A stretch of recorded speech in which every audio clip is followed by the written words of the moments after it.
Good evening. Here's a concise rundown of tonight's headlines. A 27-year-old construction worker faces charges for ammunition and narcotic possession.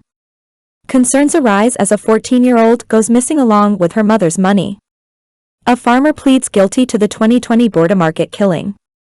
The Guyana Fire Service identifies a slack electrical connection as the cause of the Montrose fire. Firefighters respond to a devastating blaze in Bartica. Authorities are on high alert following the escape of prisoners from police custody. Serious allegations surface against an APA executive member. A fatal incident in Enterprise, East Coast Demerara, is under police investigation. Additionally, a 13-year-old girl is missing after an argument with her mother. Stay tuned for further updates.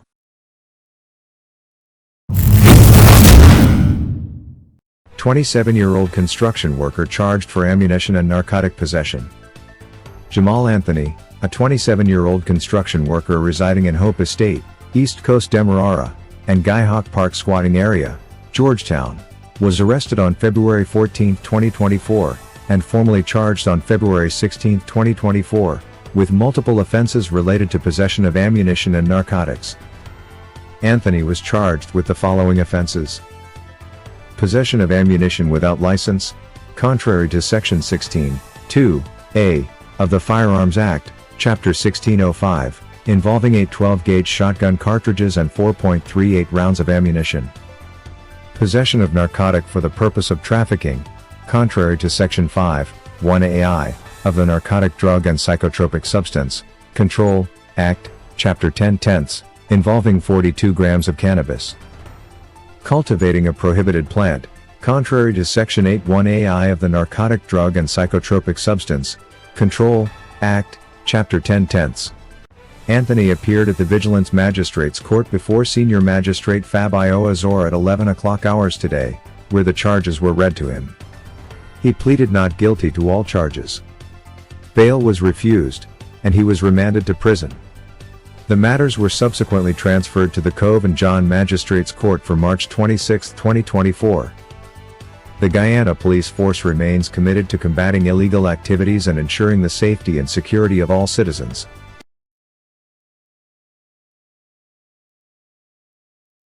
A 14-year-old missing along with mother's money. The family of Akila Samuels, a 14-year-old resident of La Parfaite Harmony, is seeking assistance in locating her after she allegedly disappeared from her home last Saturday, along with some $27,000 belonging to her mother. According to her mother, Petal Ali, she left Samuels and her sister at home while she went to pay bills on Saturday. Upon returning home around 5:30 in the afternoon, Ali discovered that Samuels was missing, along with the money she had left at home. "I left her, Samuels, home to go pay bills. I had $27,000 at home, and she knew of the money. So I called home and told her to take out $2,000 from the money and give it to her sisters so that they can bring it down for me to town. She told me she didn't find the money. I told her she had to know about the money and she said, 'Mommy, she ain't finding the money.' When I got back home at around 5:30 in the afternoon, she was not home. Like she probably stole the money and gone with the money," Ali stated. Efforts by the family and relatives to locate Samuels have been unsuccessful thus far. A missing person report has been filed, and authorities are urging anyone with information on her whereabouts to contact the nearest police station.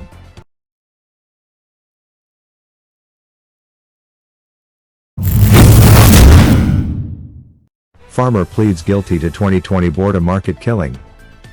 Richard Martin, a 54-year-old farmer from Wismar, Linden, Region 10, has pleaded guilty to the manslaughter of Ovid Chester, a Bourda Market laborer, in a court hearing this morning. Martin, also known as Mike, had been remanded to prison 2 years ago after being charged with killing Chester over owed monies. In a significant turn of events, Martin opted to enter a guilty plea to the lesser charge of manslaughter, which was accepted mid-trial at the High Court in Demerara before Justice Simone Morris Ramlal. He admitted to unlawfully killing Chester on September 2, 2020, at Bourda Market, Georgetown. The convicted Martin is scheduled to return to court on April 3, 2024, for sentencing. Represented by attorney at law Dominic Bess, Martin's case is being prosecuted by State Counsel Pranita Siraj and State Counsel Simran Gujraj. The altercation leading to the fatal incident reportedly stemmed from a dispute over a construction net that Martin had provided Chester to sell. The confrontation escalated into a physical brawl, during which Martin fatally stabbed Chester in the chest with a knife. Martin was apprehended by the police shortly after the incident. Chester, also known as Spade or Brucky, resided at Lot 123 South Vryheid Lust, East Coast Demerara, and worked as a laborer in the Bourda Market at the time of his demise.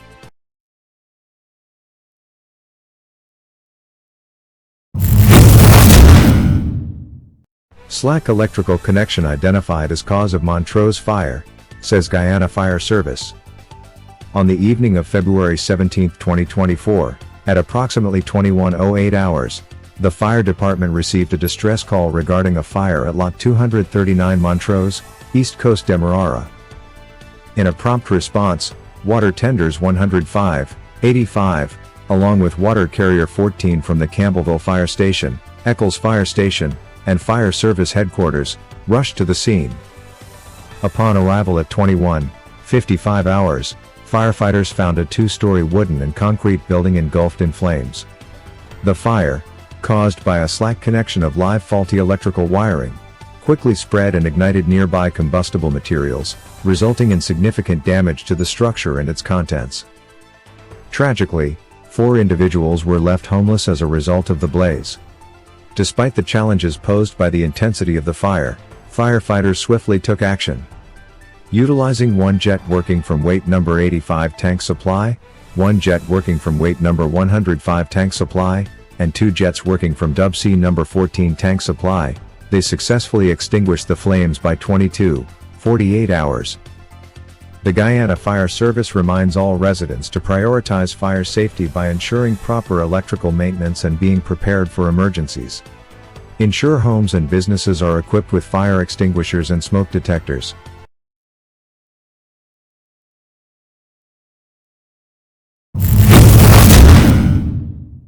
Firefighters respond to devastating blaze in Bartica, Agatosh squatting area. The Bartica fire station swiftly responded to a distress call at Agatosh squatting area, where a devastating fire ravaged a wooden and concrete building on Sunday morning. At 08:11 hours on February 18, firefighters were alerted to the blaze, arriving promptly at 08:19 hours to confront the inferno. Led by leading fireman Hydercan and Innes, supported by a team of 7 personnel, the firefighters battled the flames relentlessly. The fire, suspected to be the result of malicious intent by unknown individuals, quickly engulfed the property owned by Ramona Primus. Occupants Lucille King, Aston Simmons, Atalia Simmons, and Abraham Simmons were left homeless as the fire consumed the structure and all its contents. Despite the valiant efforts of the firefighters, the building and its contents were destroyed. 2 jets working from water tender number 98 in relay with water bowser number 11 were used to quell the flames. Additionally, a 2-story wooden and concrete building also owned by Ramona Primus suffered damage due to radiated heat from the building of origin, resulting in approximately 11 meters by 15 meters of PVC guttering being destroyed by the blaze. In addition to the structural damage, 4 black tanks were also destroyed by the time the fire was extinguished. Investigations into the fire are ongoing, and the fire service remains committed to ensuring the safety and security of the community.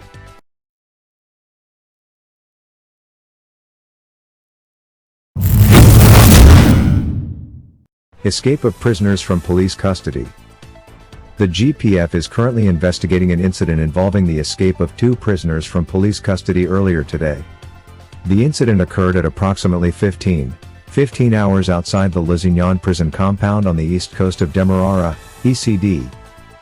The prisoners, who were being transported from a court to the Lusignan jailhouse, reportedly managed to escape moments before they were to be admitted to the prison facility. Details surrounding the circumstances of their escape are still under investigation, and the exact method by which they fled custody is yet to be determined. Law enforcement authorities are actively pursuing all leads and conducting a thorough inquiry into the matter. We are collaborating with relevant agencies to locate and apprehend the escaped prisoners promptly. The safety and security of the public remain our top priority, and every effort is being made to ensure the swift recapture of these individuals. We urge anyone with information regarding the whereabouts of the escaped prisoners to contact the authorities immediately. As this is an ongoing investigation, we will provide further updates as soon as more information becomes available.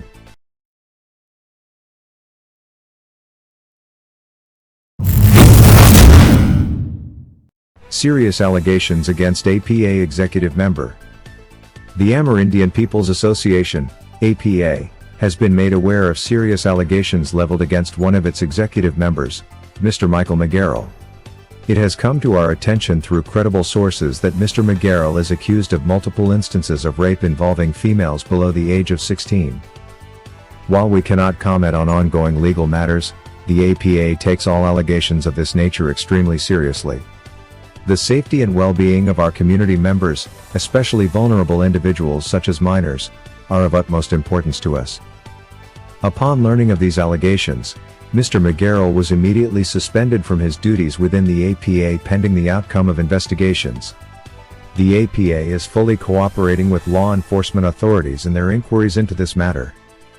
We wish to emphasize that the APA does not condone any form of violence or abuse, and we remain committed to upholding the highest standards of integrity, accountability, and respect for human rights within our organization and the communities we serve. As this is an ongoing legal matter, the APA will refrain from making further comments at this time. We urge all parties to allow the legal process to proceed impartially and diligently.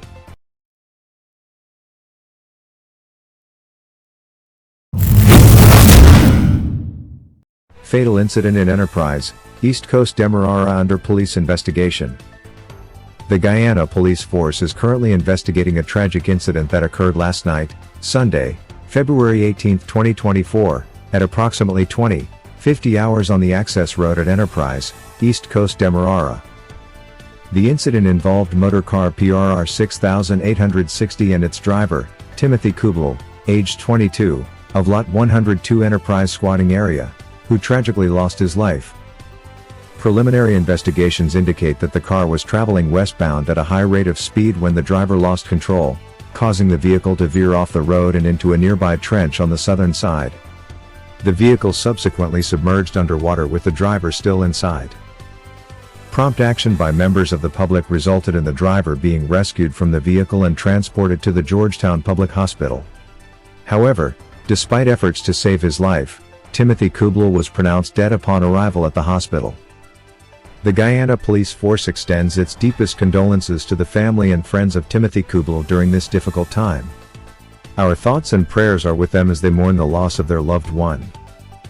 As investigations into the circumstances surrounding the incident continue, the Guyana Police Force urges all road users to exercise caution and adhere to traffic regulations to prevent similar tragedies in the future. Anyone with information regarding this incident is encouraged to come forward and assist the police in their investigation.